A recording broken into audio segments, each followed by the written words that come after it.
नमस्कार साथियों, math question solution series में आप सभी का हार्दिक स्वागत है। साथियों, आज हम इस सीरीज के 24वें भाग को पढ़ने वाले हैं, जिसमें जितने भी प्रश्न सॉल्व करवाए जाएंगे वो विद्युत विभाग भर्ती 2018 में पूछे जा चुके हैं। तो साथियों, चलिए स्टार्ट करते हैं आज की महत्वपूर्ण क्लास, जिसमें हमारा पहला प्रश्न है। उसके अंदर x का मान ज्ञात करना है। कुछ आंकड़े दिए गए हैं। आंकड़े साथियों इसमें कुछ इस प्रकार हैं कि जैसे मान लेते हैं a प्लस में x प्लस में b बराबर c है।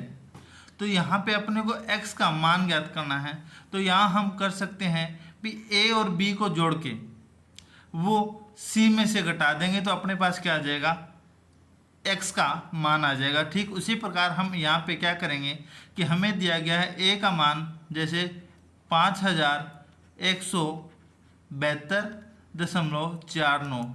साथियों, आप कहोगे कि ये जोड़ घटाव से रिलेटेड है, पर आप इस प्रश्न को भी 100 में से 95 विद्यार्थी गलत करते हैं। गलत ये कि आपको ये क्वेश्चन बिल्कुल साधारण सा लग रहा है, परंतु यहाँ पे साधारण क्वेश्चन समझ के आप यहाँ पे क्या करोगे, कैलकुलेशन में गड़बड़ कर सकते हो। तो मैं आपसे रिक्वेस्ट मैं ये नहीं कहता कि आपको ये क्वेश्चन नहीं आता है, परंतु जब बोर्ड ने ये परीक्षा इस एग्जाम मतलब कंपटीशन के एग्जाम में ये प्रश्न दिया है, तो उसका समझने का कारण क्या है, देने का कारण, क्योंकि जल्दबाजी में लड़के यहाँ पे गलती करते हैं। तो सबसे पहले हम क्या करते हैं, ए और बी को जोड़ देते हैं। तो 0 और 6 क्या हो गया, 0, 9 और 3 12, बच गया 1, 8 और 4 12 और 1 13, फिर बच गया 1, फिर दशमलव, 7 और 2 9 और 1 10, बच गया फिर 1, 7 और 6 13 और 1 14, फिर बच गया 1, 7 और 1 8 1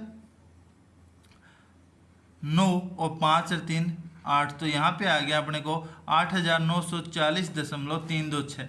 अब हमें ये क्या आ गया, ए और बी का मान आ गया। इसे क्या करना है, सी में से निकालना है। तो सी का मान कितना दिया गया है, 9318.678 है। और इसमें से हमें क्या करना है कि 8940.326 को घटाना है। तो घटाएंगे तो क्या करेंगे, 8 में से 6 गए 2, 7 में से 2 गए 5, 6 में से 3 गए 3, 8 में से 4 गए 8।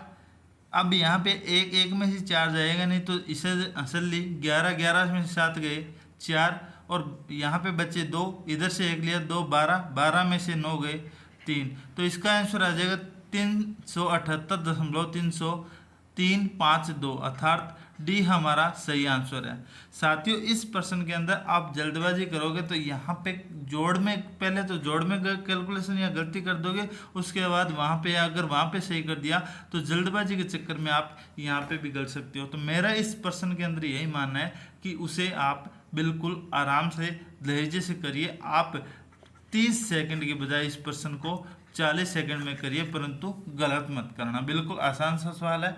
चलिए बढ़ते हैं हमारे अगले प्रश्न की तरफ। अगला हमारा प्रश्न है,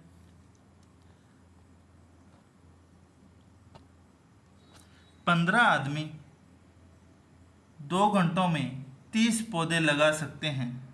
अगर 3 आदमी काम छोड़कर चले जाते हैं तो 4 घंटे में कितने पौधे लगाए जाएंगे। साथियों, यहाँ पे जो क्वेश्चन है, इस क्वेश्चन के अंदर समय, काम, मजदूरी वाला फॉर्मूला लगेगा। और वो मजदूरी वाला फॉर्मूला क्या है, यहाँ पे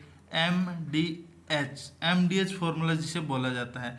यहाँ पे MDH मतलब मसाला का नहीं है, यहाँ पे MDH का मतलब है आदमी, M का मतलब मैन, D का मतलब दिन, H का मतलब हावर और वर्क। तो यहाँ पे फॉर्मूला क्या है, M1D1 H1 बटे वर्क 1 बराबर M2D2 H2 बटे W2। तो यहाँ पे हम क्या करेंगे, हमें क्या दिया गया है कि पहले लाइन क्या है, 15 आदमी, दिन यहाँ पे नहीं दिया है तो दिन हमें काट देना है। 15 आदमी 2 घंटों में कितना कार्य कर रहे हैं? 30 पौधे लगाने का कार्य कर रहे हैं, परंतु 3 आदमी काम छोड़ के चला जाते हैं। तो 15 आदमी थे, 3 काम छोड़ के चले गए, तो कितने बच गए? 12। कितने घंटे काम करते हैं? 4 घंटे काम करते हैं। और कितना कार्य करेंगे ये पूछा गया है। आप ये तो इसे ये x मान लो, या फिर यहाँ पे क्या मान लो आप W2 मान लेते हो। अब यहाँ पे क्या हो गया? 15 एकम 15, 15 दूनी 30, 2 से 2 कट गया। अब यहाँ पे क्या बच गया? 12 गुणा में 4 बटे W2 बराबर 1 बच गया। अब यहाँ पे अपने को W2 का मान निकालना है, तो 12 चौके 48, 1 का W2 के साथ गुणा कर देंगे तो क्या आएगा? W2 मतलब 12 आदमी 4 घंटे काम करके 48 पौधे लगाएंगे, तो सी हमारा सही आंसर हो गया। बिल्कुल आसान सा सवाल है, जल्दबाजी ना करें।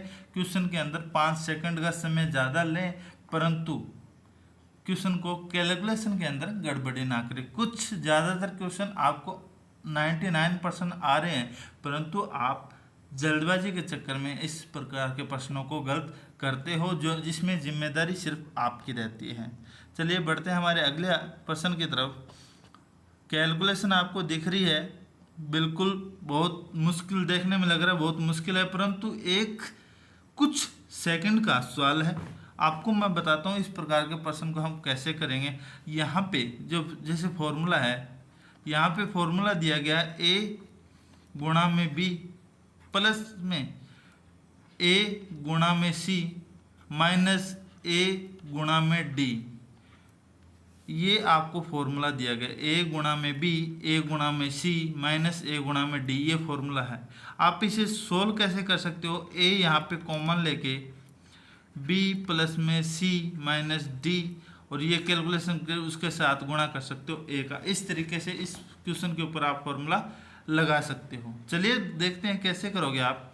यहाँ पे है 848 गुणा में 752 माइनस 848 गुणा में 223 प्लस में 848 गुणा में 471। तो साथियों यहाँ पे a के रूप में है 848 संख्या है, तो हम क्या करते हैं सेम इसी प्रकार 848 को कॉमन ले लिया। बचे ब्रैकेट के अंदर क्या? 752 माइनस 223 प्लस में 471। अब हम अंदर की संख्या को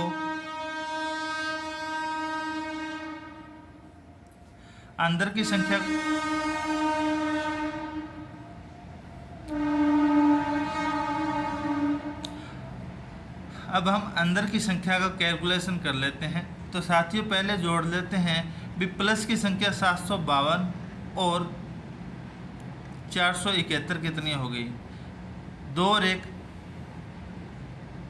3, 7 और 5 12 और 7 और 4 11 और 1 12, तो 1223 माइनस 223। मैंने सिर्फ 752 में 471 जोड़ा है, जिसका 1223 हमारे पास आंसर आ रहा है माइनस 223 गुणा में 848। अब साथियों यहाँ पे 1223 में से माइनस 223 करेंगे तो अपने पास क्या बच गया? गुणा में 1000 बच गया, और 1000 का जब बाहर की 848 की संख्या के साथ गुणा करेंगे तो हमारे पास क्या आएगा? 848 फिर 3 जीरो। तो ये जो संख्या मिल रही है वो हमारे ए ऑप्शन में मिलान कर रही है, तो इसका मतलब ए हमारा सही आंसर। बिल्कुल आसान सा, आपको कोई कैलकुलेशन किसी प्रकार की गुणा नहीं करना, कुछ नहीं करना, सिर्फ आपका सिंपल सा, अगर आप लॉजिक का उपयोग करोगे तो आपको बिल्कुल, मैं इसीलिए इन प्रश्नों को जोड़ रहा हूँ कि आप साधारण सा प्रश्न देखकर पूरे क्वेश्चन को गलत ना ठहरा दो। चलिए बढ़ते हैं हमारे अगले प्रश्न की तरफ। अगला प्रश्न है 18,700 की सबसे नज़दीकी संख्या ज्ञात करें जो 245 से विभाजित हो। अब आप अचंभित हो जाओगे इस प्रकार को प्रश्न को कैसे करें, तो बिल्कुल आसान सा सवाल है। पहले क्या करो, 18,700 के अंदर 245 का भाग दो। 245 का भाग देने पर 245 दुए कितना होता है? 490 अर्थात 49। 49 छिक्के कितना होता है मैं आपको बता देता हूँ। 49 छिक्के होता है 147 अर्थात 1470। अब यहाँ पे हम देख लेते हैं 245 को एक बार 7 से गुणा करते हैं, क्योंकि 245 छिक्के 1470 हो रहे हैं, तो यहाँ पे हम करेंगे 7 से गुणा। तो 7 पंजा 35, 7 चौके 28 और 3 31, और उसके बाद यहाँ पे क्या आएगा 7 दुए 14 और 1 15, सॉरी 7 दुए 14 और 3 17, तो यहाँ पे आ गया 1715। अब हम क्या करते हैं 1870 में से 1715 घटा, तो यहाँ पे बच गया भी 10 में से 5 गए 5, 6 में से 1 गया 5, और यहाँ पे बच गया 8 में से 7 गए 155, और ऊपर से 0 उतार ली। अब क्या करते हैं, हमने जोड़ा था 245 सिक्के क्या होता है 1470 होता है, और घटाएंगे 0 में से 0 गए 0, 15, 15 से में 7 गए 8, तो यहाँ पे 80 आ गया। तो हम क्या करते हैं 18,700 में से एक बार 80 घटा दे के देख लेते हैं। 0 का 0, और इधर है अपने पास 0, इधर 10, 10 में से 8 गए 2, उसके बाद 6 और 18, 18,620 ऐसी संख्या है जो कि 275 से क्या हो रही है विभाजित हो रही है। मैंने यहाँ पे क्या किया, जो शेषफल बचा है 80 उसको इस संख्या से घटा दिया, तो हमारे पास 245 से विभाजित होने वाली संख्या 18,620 आपके सामने आ जाती है। इस प्रकार हम ऐसे प्रश्न को सॉल्व कर सकते हैं। अगला हमारा प्रश्न है, अगर किसी संख्या के 30% का 20% 18 हो तो वह संख्या ज्ञात करें। मान लेते हैं वह संख्या क्या है साथियों, x है। क्वेश्चन अब क्या कहता है, x की किसी संख्या के 30% का 20% कितना है 18 है।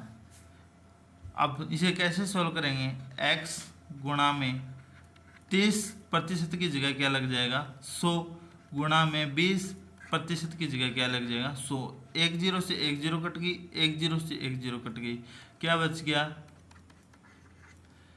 x 3 2 6 6x बटे 100 बराबर 18। अब हम वज्र गुणा करते हैं, तो वज्र गुणा करने के बाद क्या आता है 6x बराबर 18 को गुणा किया 100 से 1800। अब x का मान निकालते हैं, तो 18 गुणा में 100 बटे 6, 6 दिए 18, 100 को 3 से गुणा करेंगे तो 300, तो x का मान क्या जाता है, वह संख्या क्या जाती है 300। 300 के 30%, 300 का 30% कितना होता है 90, और 90 का 20% कितना होता है 18। तो हमारा ये आंसर क्या है सही है, तो इसका सही आंसर हो जाएगा ऑप्शन ई। तो साथियों मैंने इस प्रश्न के अंदर 5 महत्वपूर्ण प्रश्न जोड़े हैं जो कि परीक्षा में पूछे गए हैं, और आपको मैंने ये इसीलिए करवाया कि आपको अंदाज़ा हो जाए कि इस परीक्षा के अंदर किस प्रकार के प्रश्न पूछे जाते हैं। तो अगर आपको मेरी यह वीडियो पसंद आए तो मेरी वीडियो को लाइक और शेयर ज़रूर करें। आप सभी का धन्यवाद। मिलते हैं हमारी अगली कक्षा के अंदर।